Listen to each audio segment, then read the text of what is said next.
ଛୁଆ ଥିଲେ? ଦୁଇଟି ଛୁଆ ଥିଲେ। କେତୋଟି ଛୁଆ ଥିଲେ? ଦୁଇଟି ଛୁଆ ଥିଲେ।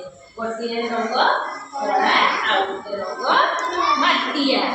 ମନେ ରହିଲା? ଗୋଟେ କୁକୁରର କେତୋଟି ଛୁଆ ଥିଲେ? ଦୁଇଟା ଛୁଆ।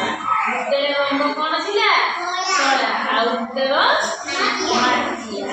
ଆଚ୍ଛା, ଦିନେ କଣ ହେଲା ନା 3 ଜଣ କୁକୁର ବୁଲି ବାହାରିଲେ। କିଏ କିଏ? ମା କୁକୁର ଆଉ ତାର ଦୁଇଟି ଛୁଆ, କଳା କୁକୁର ଛୁଆ ଆଉ ମାଟିଆ କୁକୁର ଛୁଆ। 2 ଜଣ ବୁଲି ବାହାରିଲେ। ସେମାନଙ୍କ ବୁଲୁଛନ୍ତି ନା ଚାରିଆଡେ ଏପଟେ ସେପଟେ ବୁଲୁ ଯାଇକି କୋଉଠି ପହଞ୍ଚିଲେ? ଇଏ ନଈ ପାଖରେ ପହଞ୍ଚିଗଲେ।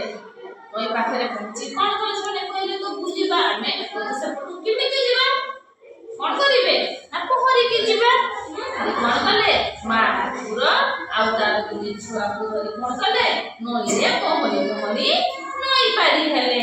ନଈ ପାରି ହୋଇ ଗଲା ବେଳକୁ କୁକୁର କଣ ପହଞ୍ଚିଲା ନା କୁକୁରଟେ ବିଲେଇ ଦେଖିଲା। ବିଲେଇ କେମିତି ଶବ୍ଦ କରେ? ହେଲା, ଏଇଠି ବିଲେଇର ବି 2ଟା ଛୁଆ ଥିଲା। କୁକୁରର କେତୋଟି ଛୁଆ ଥିଲେ? 2ଟା। କଳା ଗୋଟେ ମାଟିଆ। ସେମିତି ବିଲେଇର ବି 2ଟା ଛୁଆ ଥିଲେ। ହେଲା, ତାପରେ ବିଲେଇ କଣ କଲା? ସେଇଠି ଦୌଡ଼ି ଯାଇକି କୁକୁରକୁ ଧରିବ ବୋଲି ଦୌଡ଼ିକି ଗଲା। କଣ ହେଲା ତାପରେ? ନା ଛୁଆ ଦୁଇଟି ବି ଦୌଡ଼ିଲେ ତା ସାଙ୍ଗରେ।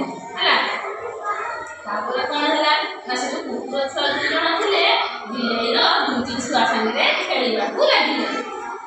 ତାଙ୍କୁ ବଡ଼ ମଜା ଲାଗିଲା। ଏଠି ଖେଳିଲେ।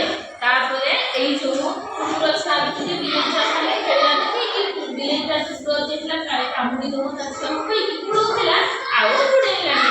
ସେ ଖୁସି ହେଇକି ରହିଗଲା।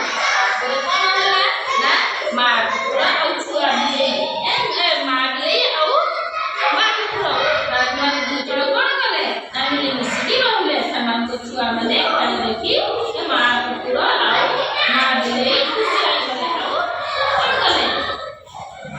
ମିଳିମିଶି ସାଙ୍ଗ ହୋଇ ରହିଲେ। ଆଉ ସବୁଦିନ ଖେଳିଲେ। ଆଉ ସେମାନେ ଖାଦ୍ୟ ସଂଗ୍ରହ କଲେ ଆଉ ଖାଇଲେ। ହେଲା, ମାନେ ବିଲେଇ କଣ ଖାଏ?